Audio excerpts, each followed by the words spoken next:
let's talk about that experience that you had in Korea and Vietnam as a member of the Air Force. Well, thank you. The Korean War was a little different as far as the wars are today. When I was in Korea, I was stationed at Kimpo, Korea.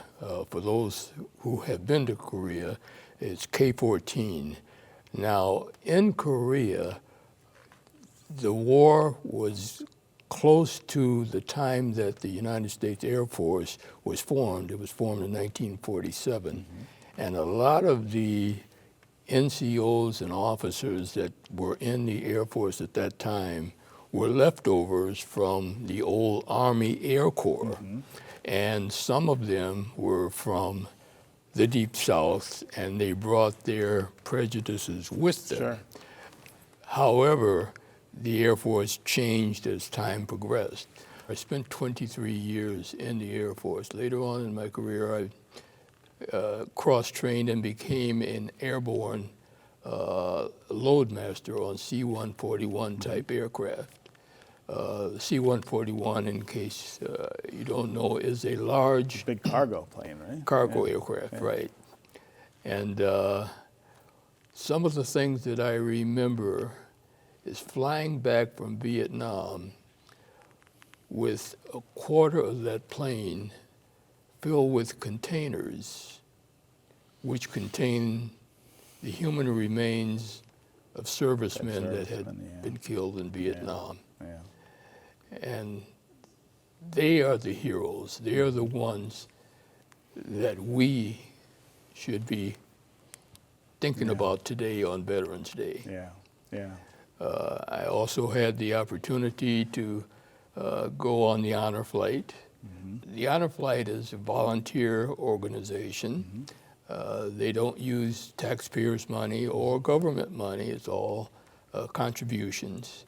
And the purpose of the flight is to take veterans to Washington, D.C., to let them see the museums and the monuments that are dedicated to the veterans in remembrance of those who fought in the wars. And it was a very moving experience, especially to go to the Vietnam Wall. I'm sure. I have several friends that are on the wall right now. I think every veteran has memories, some that they want to forget, and some that they don't want to forget. And they have good and bad.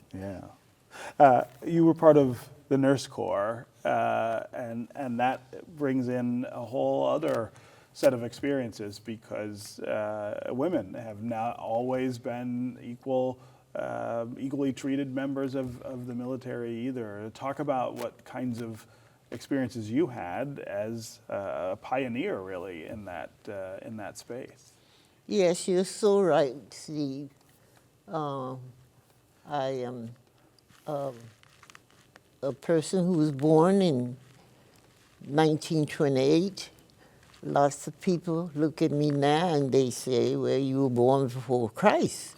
And I often tell them at least say Moses, not before Christ. However, I've had struggles along with obligations, and I have weathered, called weathered the storm. And I started off in Virginia, where I received my nursing registered nurse license, and this was in the 40s. However, it was a school called Hampton, Virginia, Dixie Hospital. It was segregated. And when I say segregated, it was, we had a couple of black nurses as instructors, but most of our instructors were white. Moving on, I did graduate from Hampton, Virginia. My first job that I had after graduating in Virginia, I was working at a hospital, and I was informed by some of the black nurses who was already at this hospital, bring your bag, bring your food in a bag, And I had questioned it, but I did go and bring my food in a bag. After I got there, we were at a table that consisted of 9 black nurses. But we could see at a distance a glass panel room that had steam coming out of the tables.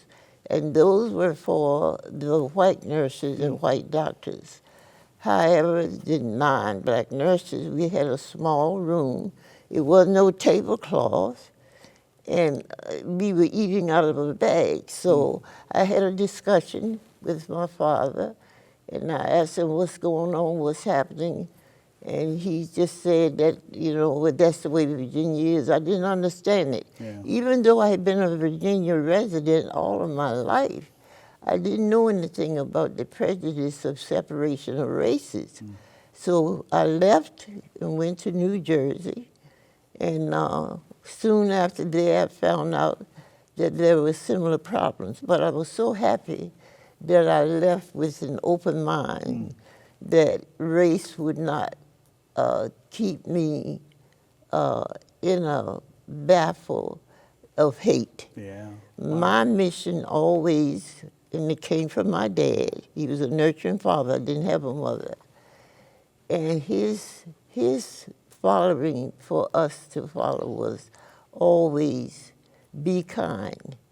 Know that man is a product of the spiritual world. He has a heart just like you. Just think about being kind to people. So I worked there for 6 or 7 years and discovered some few things that happened to me there was I had trained exchange students from Russia and Ireland, Scotland, and the like. But as they went to school, I was working 3 to 11 because I was advised, if you work 3 to 11, you can make more money, and therefore you could send it to your parents. And so I fell for the act. However, those students that I was training, they became my supervisors. Wow. And I knew that there was a problem. So moving on from that arena, I was recruited. I was not drafted in the military. I was recruited.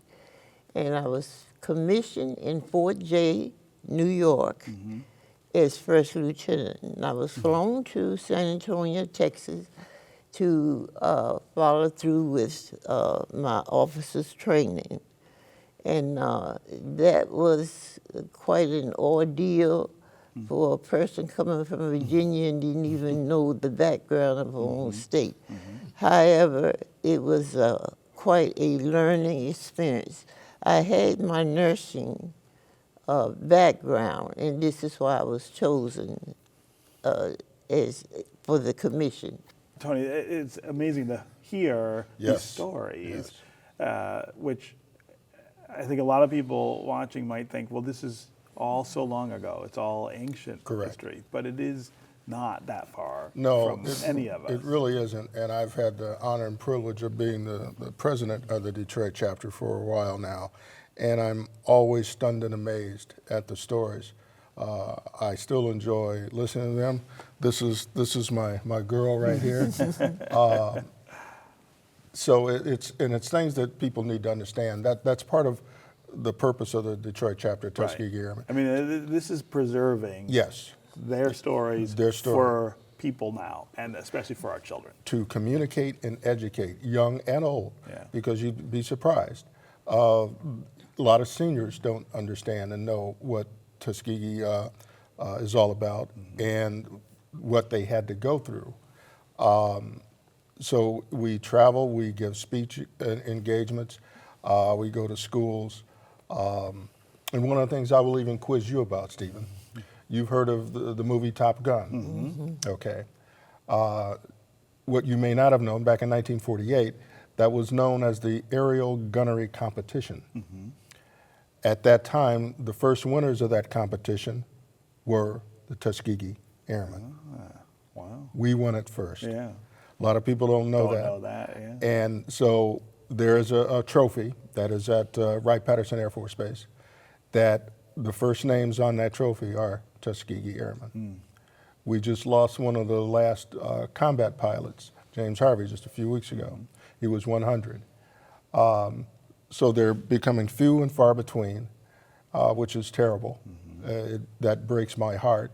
So we're hoping that in this political climate, things will get straightened away so that the veterans do not suffer in all of this, as well as the regular armed forces and men and women who serve right now actively in uniform home and overseas, because they're the ones.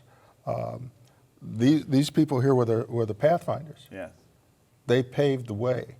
There is not a pilot of color in the United States right now, civilian or military, who do not owe their wings to the Tuskegee Airmen. Yeah. Watch One Detroit, Thursday at 7:30 p.m. You can find more at onedetroitpbs.org or subscribe to our social media channels and sign up for our One Detroit newsletter.